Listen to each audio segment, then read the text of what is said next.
Agaseke BTV kabandanya karonderera abatumire biteka bashobora kutwereka neza na neza ingene umuntu mu gihe asanzwe agwaye indwara zo mu mutwe canke ibimenyetso byo byerekana izo ndwara abene igihugu rero bakamenya ati uyu muntu ashaka kufisa ubumuga ubu canke buriya. Ni ikiganiro rero tuzokoma tubategurira uko burindwi kugira ngo tubereke neza na neza ingene ubugwayi bwo mu mutwe ingene butangura eka n'ibimenyetso byabo. Aho rero turafise rero umutumire w'iteka twashe kuronka uyu munsi uwo nawe se wundi akaba ari vyinshi murazi ko ari umwigisha wo muri kaminuza y'u Burundi aza kutuganira vyinshi kugira ngo mushobore kumenya neza ingene izo ndwara zo mu mutwe zifashe. Mwakoze kudutumira muri kino kiganiro niteka ntangere.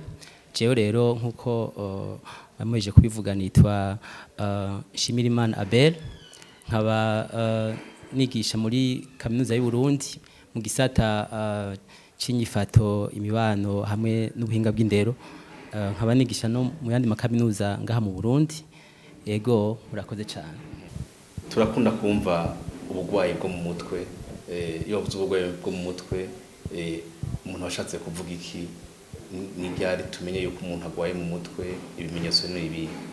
Imbere yuko mvuga ku bijanye n'ubugwayi bwo mu mutwe, reka mbanze mvuge mu majambo avunaguye amagara yo mu mutwe muri rusangi.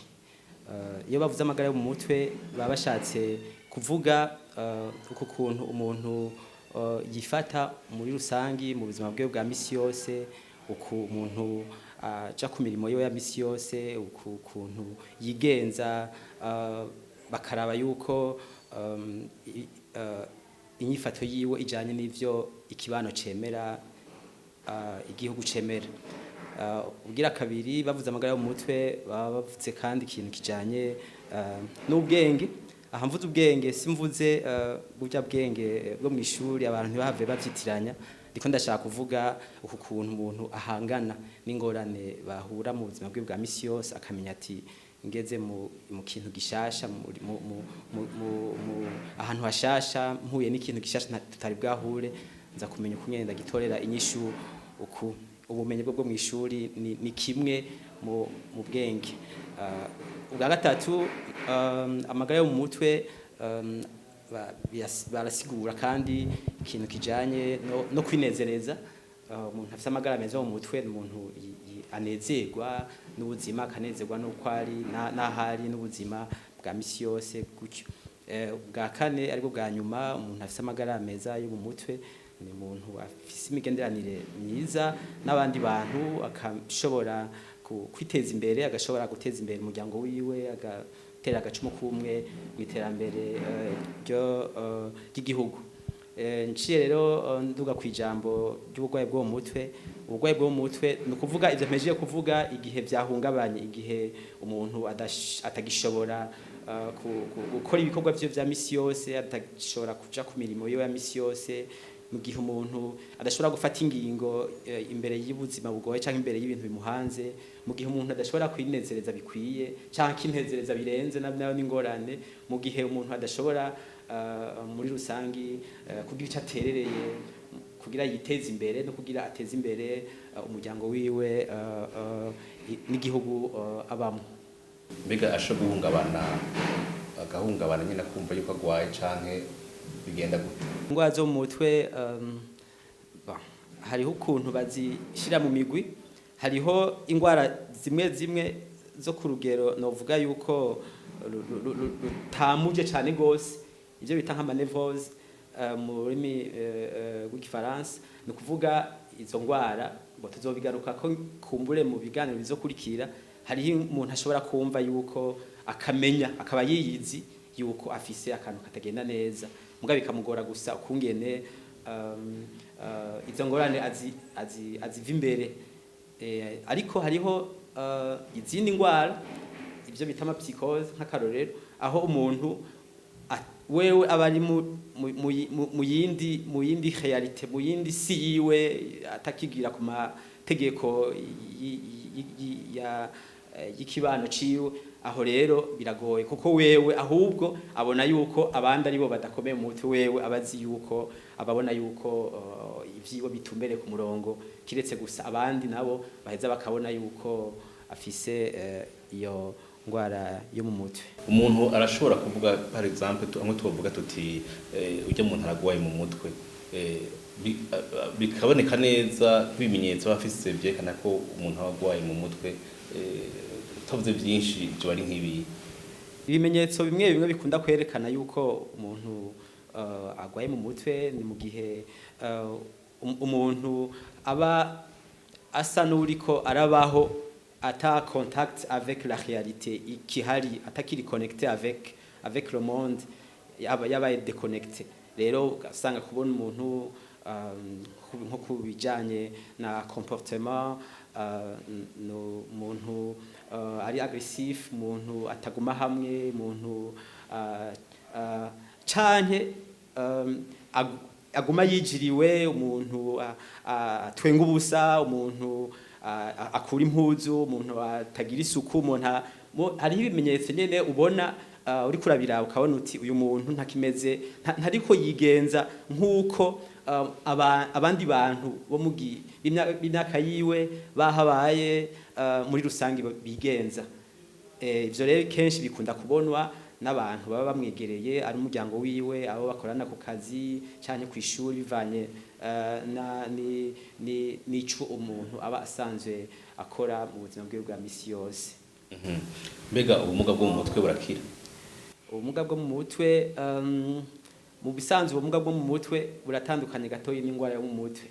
Ubumuga bwo mu mutwe nabwo bwinjira mu ndwara zo mu mutwe, ariko tuvuze ubumuga bwo mu mutwe hariho amaniveau, amadogre d'invalidité canke busumbasumbane bw'ubumuga. Hariho ubumuga cyane cyane buba buvuye ubumuga cyane cyane abantu bavukana, nk'umwana yavukanye ubumuga nk'abyo bita agitation mentale, ni kuvuga ubwo bumuga buragoye gukira, na cyane cyane iyo buri ku rugero runini cyane bashobora kumugirira gusa icyo bita nka rééducation, agashobora gukora udukorwa tubayabaye tudasaba cyane gukoresha umutwe. Ubundi tuvuze ubugwayi bwo mu mutwe hariho ubukira, hariho ubugwayi bwo mu mutwe bukira ukaja kwa muganga bagakoresha ubuhinga butandukanye, imiti na psychotherapie n'ibindi, umuntu agashobora gukira nk'uko indwara zindi z'umubiri zikira. Burya uko nye turi mu masosiyete ataratahura cyane umurwayi wo mu mutwe.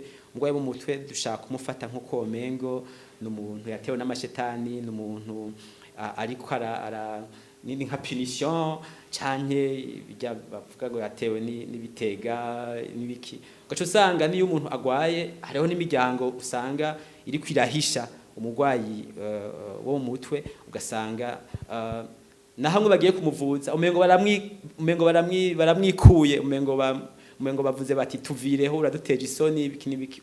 Gaco usanga rero umurwayi bimeze uko. Ariko iyo umurwayi wo mu mutwe avuwe neza, akaronka abamukurikirana neza, n'ikibano kikagira ico giterereye, kuko ikibano naco gifise uruhara runini cyane.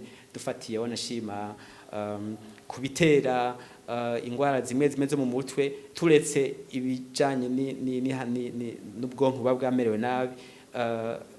Kenshi urasanga indwara zo mu mutwe ziva ku ngorane zo mu muryango, zo mu kibano, zo ku kazi, zo ku ishuri, zahari hose umuntu bivanye n'ico umuntu akora. Ugasanga hariho ingorane zagiye ziraba nk'ibi by'amagume byateye mu Burundi no mu yandi ma societe, ingorane zo mu miryango. Ugasanga nk'ubu umwana yabuze abavyeyi akiri muto, byo kwimuka, ingorane zo mu canke umumama n'umupapa batabanye neza mu mahoro, bikaja gufata abana. Uko rero haza ingorane wanashimana ukabona umengo ni ntoyi, ukabona umengo yatumye umuntu agwara, nayo iyo ngwara yo mu mutwe yavuye ku ngwane nyinshi cyane umuntu yagiye arabona yagiye arabamwo kuva mu buto bwiwe gushika ico gihe ingwara yo mu mutwe ihejeje ikibonekeza. Murumva rero yuko umuryango ikibano abegereye umurwayi bafise uruhara runini cyane gose. Biragoye cyane kuvuga gutanga cyane guca umurongo utandukanya amagara meza yo mu mutwe n'ubugwayi bwo mu mutwe, kubera hariho ibimenyetso bimwe bimwe by'ingwara zo mu mutwe usanga n'abantu twese twitwa yuko tuba dukomeye, batubona ko dukomeye, ugasanga ako kamenyetso umuntu arakagendana cyo ugasanga ari ibimenyetso dufise. Mugabo rero kugira ngo bavuge ko umuntu yagwaye mu mutwe ni ukuvuga n'ivyo bimenyetso biba byaduze ku rugero, ni nka question de quantité, ku rugero runini hamwe umuntu aba atagishobora kugera ivyo bimenyetso bikamusiga bikamurengera cyane gose akisanga yabaye déconnecté du monde, yagiye muri monde yiwe.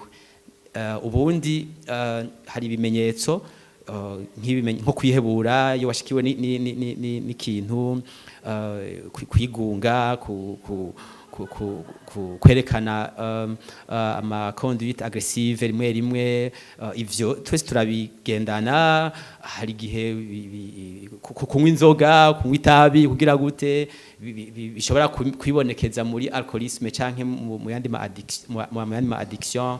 N'uburero ndiko ndatanga canke gutinya ikintu iki canke kiriya, ni ibintu usanga no mu bantu bitwa ko bakomeye babifise. Ariko rero mu gihe vyabaye birebire cyane gose bikaza kukubuza kubandanya ubaho nko kwarubayeho, kubandanya ukora ibikorwa by'ubuzima busanzwe, aho rero niho umuntu ashobora kuvuga ati ujya muntu arafise ikibazo cyo mu mutwe kandi gikomeye, birakwiye yuko umuntu amufasha.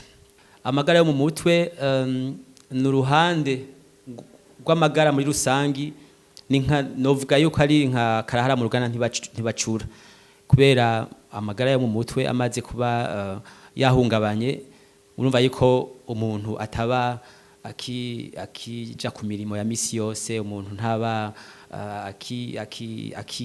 akiri mu migenderanire n'abo babana, umuryango, akazi, byose biba byahungabanye. Bisigura rero yuko niyo migambi yo kwiteza imbere, ikintu cyaco cyose cy'ubuzima bwa misi yose kiba cyahungabanye. Arico gituma amagara yo mu mutwe ari ikintu cyo kwitaho cyane.